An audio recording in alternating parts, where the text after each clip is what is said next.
Welcome to Climate Quickies, bite-sized nuggets of climate goodness from our TEDxLondon experts in under 5 minutes. There are more than 3 billion gamers on the planet. So how do we get them on board with climate?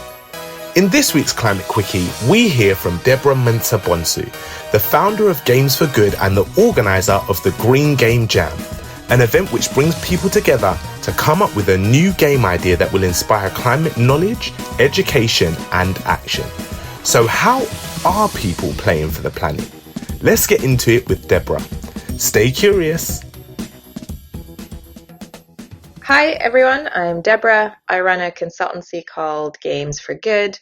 My focus is in games and social impact. As an industry, our reach and potential influence is pretty much unparalleled. I'm really a believer of meeting people where they are, and there are more than 3 billion gamers on the planet. So video games are the biggest entertainment medium of our time.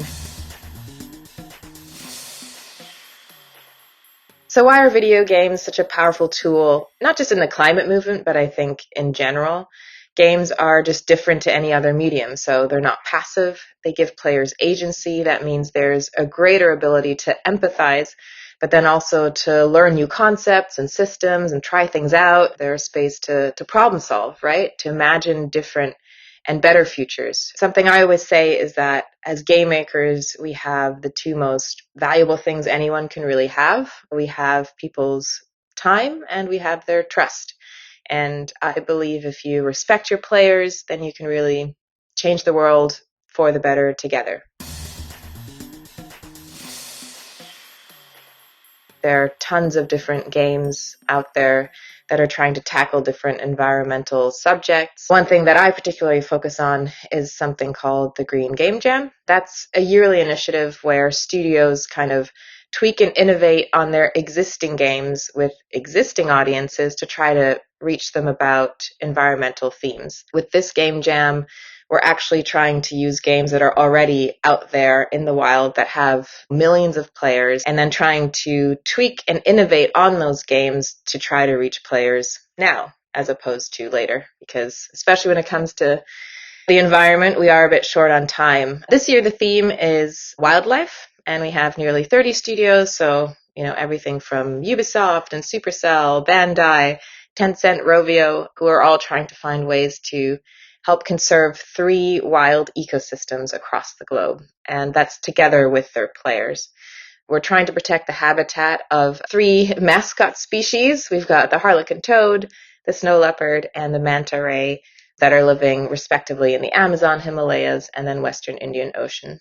And studios are going to submit their concepts around Earth Day in April, and then players will actually get to see this content live in game in June around World Environment Day.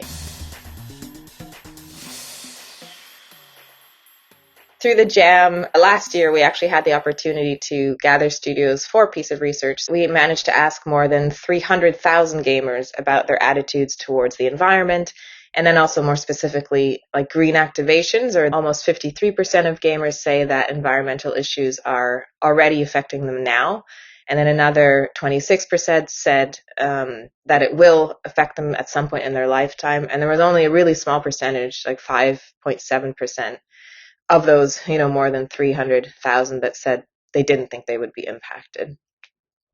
And then almost 80% of gamers believe that gaming can help you learn about the environment. More than 35% say they would like to see or see more environmental content in their games.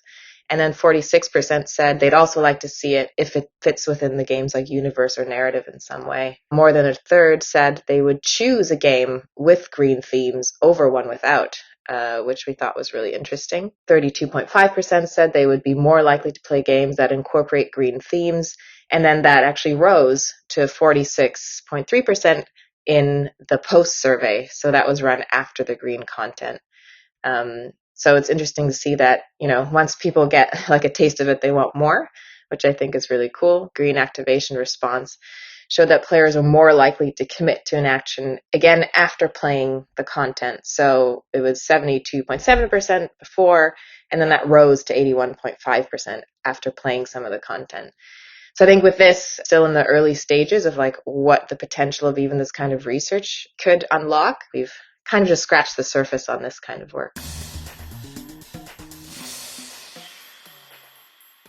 I really believe that like all games have the potential to incorporate some kind of environmental messaging within their games, right? When it comes to more climate-focused games, one is Riders Republic. It's a really beautiful game about like sports and active life in national parks. So players within the game got to participate in a climate march, which I thought was really, really innovative.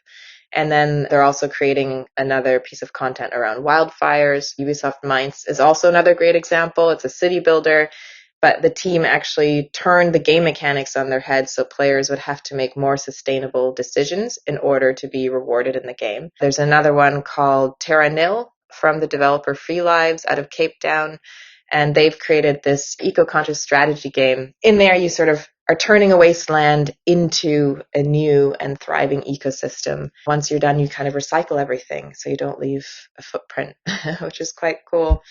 And then another one by a studio out of Switzerland called Strafon Studios is called The Wandering Village. You're building a society, or like, it's like a city builder, but you're on the back of this massive wandering creature called an onbu. I've seen just more and more of these kinds kind of pop up that are really trying to make you think about how you exist within like the context around you, and how do you not harm the context around you. So if you're interested in finding out more, you can check out the Playing for the Planet website. You can check out Games for Good as well. Thanks for listening to this quickie. This episode was created by our superstar podcast team at TEDxLondon. Until next time, stay curious.